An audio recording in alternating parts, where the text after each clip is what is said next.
seperti itu. Nah, reverse stack ini sendiri yaitu ya namanya reverse ya, artinya kebalikan ya. Jadi yang misalkan yang mengambil front end gitu, nanti dia akan mendapatkan back end ya, seperti itu. Begitupun yang front end mobile ya, akan mendapatkan back end juga. Nah, tapi yang back end berarti yang dia bisa memilih antara web ataupun mobile, karena kan ya salah satu kayak gitu.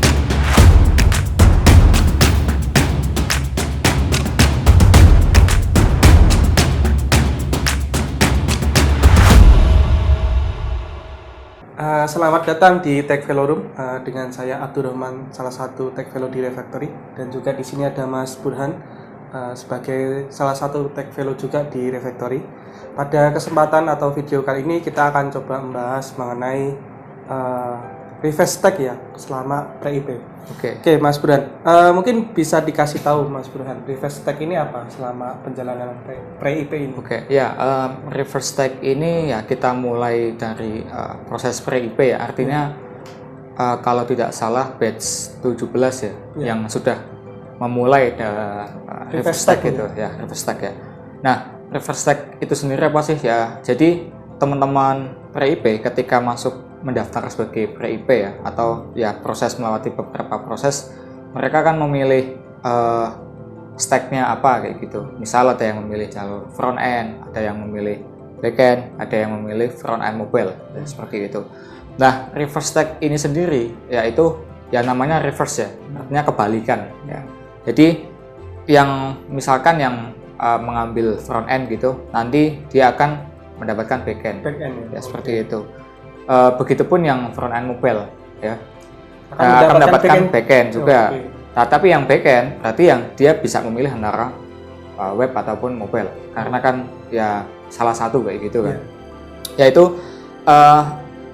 Yaitu reverse stack Mas ya. Jadi memang sudah satu batch itu dilaksanakan, dan di batch 18 ini kita sudah melakukan lagi kayak gitu. Oke, ya Mas Bran. Ini kan dilakukan selama pre-IP ya. Pasti kan ada tujuannya ya Mas Bran. Kenapa kita melakukan reverse stack ini di awal, khususnya di pre-IP?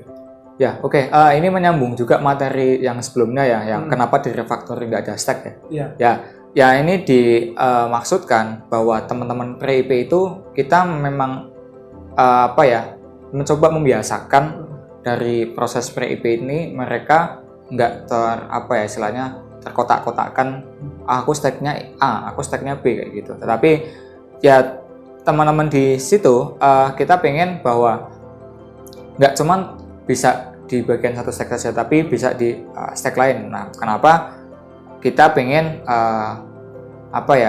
reverse stack itu dilakukan segera mungkin kayak gitu? Karena memang manfaatnya ya sangat banyak. Salah satunya kita nggak cuman bisa di satu stack saja, tapi bisa di stack lain. Dan bahkan secara objektifnya ketika kita mendapatkan sebuah task ataupun tiket itu ya, kita akan berbicara atau jalan yang akan kita lalui atau sebagai planning itu ya secara umum, bukan seperti aku pakai stack ini berarti aku mengerjakan pakai misalkan library A, kemudian ada di sini ada ini framework A, dan ya kita akan terjebak di situ saja.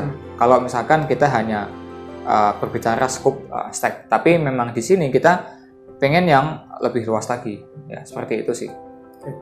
Nah, untuk reverse stack ini kan tadi sempat dikatakan ya Mas, ada yang backend ini bisa ngambil antara mobile atau front end ya. Nah, ini ada preferensinya nggak Mas Bang? Mungkin kan bisa saja yang awalnya dia ngambil back end, ternyata device-nya kurang kuat. Ya, itu bisa. Jadi dia bisa ngambil yang mungkin mumpuni seperti front end gitu.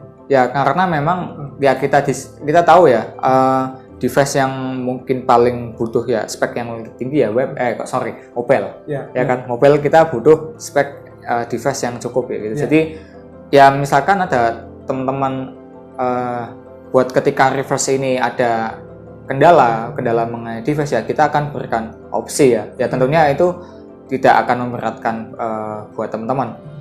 Baik itu web ataupun backend itu nggak terlalu butuh spek yang cukup tinggi seperti yang dibutuhkan untuk mobile. Ya, karena memang kita runningnya dari browser. Ya. Bahkan backend ya kita running ya nggak ada ya bahkan ya. Cuma kita nanti bahkan atas menggunakan Postman dan itu nggak butuh spek yang terlalu tinggi. Benar. Ya, bagaimana kalau reverse stack ini untuk yang QA Mas Burhan? QA ini kan ya mungkin agak sedikit berbeda ya dengan developer yang lain ya. Betul. Ya, untuk QA ini sendiri kita dari awal terutama di batch 18 ini ya kita udah set langsung automation. Jadi ya teman-teman yang masuk di batch sekarang ini terutama yang QA ya langsung kita bakalan meminta dia buat setup untuk automation. Kemudian ya tentunya mengerjakan prioritas yang berhubungan dengan automation itu sendiri. Di salah satu project kita udah set itu di project internal, kemudian nanti teman-teman PRIP itu bisa belajar dari situ, yang QA ya, dengan set automation di laptopnya, kemudian ya mencoba mengerjakan tasknya seperti itu. Oke, berarti QA ini dia akan langsung mengerjakan automation ya Mas? Ya, karena kan ya QA kan memang agak sedikit berbeda ya dengan developer yang entah itu back end, front end maupun yang mobile ya. Jadi ya kita langsung mengarahkan QA ini dari awal tuh untuk automation. Ya. Oke. Nah, untuk reverse stack sendiri sejauh ini ada dampak yang terasa nggak Mas di beberapa project di refactory gitu? Oke ya terutama ini buat teman-teman yang udah jadi IP Mas ya, karena mereka bakalan ya dari awal bahkan udah mengerjakannya tasnya nggak cuman front end ataupun back end aja, bahkan ya bisa jadi 3 stack ya di situ. Dan dampaknya adalah ya mereka bisa mengerti satu sama yang lain. Misalkan ketika kita membuat sebuah endpoint gitu di sisi backend, endpoint yang akan kita buat itu akan digunakan seperti apa sih di front end. Kalau misalkan kita nggak mengerti membaca Figma ataupun desain ya kita mungkin bisa jadi kita akan membuat yang kurang sesuai karena kita nggak ada gambaran, oh desainnya seperti ini berarti yang harus dibuat adalah seperti ini. Begitupun yang front end ya, misalkan gitu ya, misalkan teman-teman backend nggak nggak belajar mengenai yang stack kebalikannya kayak gitu ya akan kesulitan juga. Jadi justru malah kita ngasih istilahnya opportunity ya. Dan juga mungkin bagi teman-teman yang mungkin hanya bisa satu stack aja, dia hanya berpikir dari sisiku saja ya mungkin yang paling cocok gitu, tanpa melihat stack yang lain. Ya. Dengan adanya reverse stack ini berarti teman-teman backend ini bisa kayak memproyeksikan dia sebagai front end juga. Begitu juga sebaliknya. Begitupun sebaliknya, ketika misalkan orang front end mengerjakan back end, ternyata data yang di provide itu seperti ini ya bentuknya ya. Jadi ya kita nggak bisa istilahnya aku pingin datanya bentuknya seperti ini, tapi kan kita nggak tahu nih proses yang terjadi di belakang itu seperti apa, entah misalkan relasi tabelnya atau hal-hal yang lain misalkan. Jadi kan yang harus perhatikan itu ya cukup banyak. Tapi dengan adanya reverse stack ini kita jadi tahu satu sama lain, dan bahkan kita melihat sebuah goals itu dari sisi objektifnya, bukan langsung spesifik yang seperti tadi, karena kita akan sering terjebak dengan tools ataupun framework ya gitu. Nah, untuk reverse stack sendiri ini mungkin baru berjalan di pre-IP ya. Tapi apakah teman-teman IP ini juga merasakan reverse stack ketika masuk ke refactory? Ya pasti. Karena di satu project itu ya mostly bakalan ada backend, front end, ya bahkan mobile dan lengkap ya di project. Jadi ya kesempatan untuk mengerjakan masing-masing stack itu sangat banyak. Misalkan ada misalkan ada 3 stack gitu, dan front end misal contoh habis, adanya tiket backend. Ya di situ kalau misalkan dari awal kita nggak set buat teman-teman ini reverse stack ya akan kebingungan di situ. Adanya tiket backend nih kan mau nggak mau harus diselesaikan. Dan kalau misalkan kita nggak coba dari awal, kita kasih tahu itu pelan-pelan ya akan kaget di real real project-nya ya ini langsung dengan klien ya. Tapi kan dari proses pre-IP ini ada gambaran bahwa oh nanti seperti ini kayak gitu.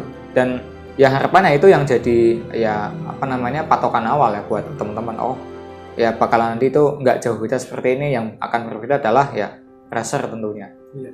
Oke, berarti sebenarnya untuk reverse ini juga memberikan dampak kepada pre-IP mengenai mindset juga ya Mas Bran. Jadi mereka nggak terpaku dalam satu stack gitu aja ya. Betul. Tapi dia harus melihat ke sisi yang lebih luas gitu, dan juga opportunity untuk belajar lebih banyak mengenai teknologi juga ya. Ya itu salah satu tujuannya sih seperti itu. Dan ya bahkan kalau misalkan teman-teman bisa langsung menguasai, ya mungkin nggak langsung menguasai ya, cuman familiar gitu ya, familiar di stack tersebut ya itu akan membantu dan memudahkan sih buat misalkan unblock sesuatu gitu. Oke. Dan juga reverse stack ini juga pastinya ya Mas Buran ya akan memberikan kemudahan juga buat teman-teman belajar, karena ya seperti yang Mas Buran tadi katakan, bisa saja kalau kita terpaku dalam satu stack ternyata touch atau tiketnya belum ada gitu. Tapi teman-teman sebenarnya bisa mengambil tiket yang lain, mungkin yang berkebalikan, contohnya tadi misal tiket di backend belum ada, bisa ngambil di front end ataupun di mobile gitu. Betul. Nah ini kan berarti juga akan berpengaruh kepada timeline dari project tersebut ya Mas. Karena kan semisal dari teman-teman pre-IP ini nggak ada, ataupun IP ya nggak ada pengalaman mengenai reverse stack, pasti dia hanya mengerjakan di backend saja ya. Pasti akan mengganggu timeline dari si project tersebut. Ya kan kalau misalkan di dalam satu tim itu kita bisa banyak ya multi stack ya akan membantu mempercepat proses development. Artinya yang mungkin timelinenya itu bisa jadi misal 2 minggu itu bisa jadi selesai lebih cepat. Karena kan otomatis opportunity yang mengerjakan tuh jauh lebih banyak dibandingkan dengan misalkan satu stack saja kayak gitu. Karena kan ya tadi bisa jadi ketika proses development berjalan itu ada terbatas yang mungkin belum bisa dikerjakan dulu nih. Oh yang ready ini nih kayak gitu. Nah kalau orangnya nggak ada ya gimana nanti proses developmentnya bakalan terganggu kayak gitu. Ya, reverse stack ini sebenarnya juga sempat kita lihat dari review teman-teman pre-IP juga ya. Karena memang dari teman-teman pre-IP ini ingin belajar lebih banyak mengenai teknologi. Nah, berarti di sini reverse stack ini juga sebenarnya bukan hanya melihat dari satu sisi saja ya, tapi juga dari feedback teman-teman pre-IP yang dimana dia sebenarnya ingin belajar lebih banyak mengenai stack-stack yang lain. Karena memang hal itu yang dibutuhkan teman-teman pre-IP ya. Ya, betul. Ya, untuk reverse stack ini apakah ada jangka waktu tertentunya Mas Bro? Ataukah ya selama pre-IP teman-teman itu selama 1 bulan ya? Ini apakah reverse stack saja atau enggak gitu? Untuk pre-IP ini di seminggu awal ya kita akan reverse stack ya. Jadi ya yang misalkan yang backend itu bakalan mengerjakan yang front end, begitupun yang front end akan mengerjakan yang backend kayak gitu. Dan ya itu selama seminggu awal. Kemudian setelah itu ya teman-teman balik ke stacknya masing-masing kayak gitu. Dan ya ketika masuk ya kalau masuk nanti menyesuaikan dengan ketersediaan tiket. Dan ya harapannya nggak cuman di satu stack saja, tapi memang sudah terbiasa di pre-IP dan ke bawah ke proses IP. Iya. Jadi memang di pre-IP ini harapannya kita benar-benar mempersiapkan ya. Betul.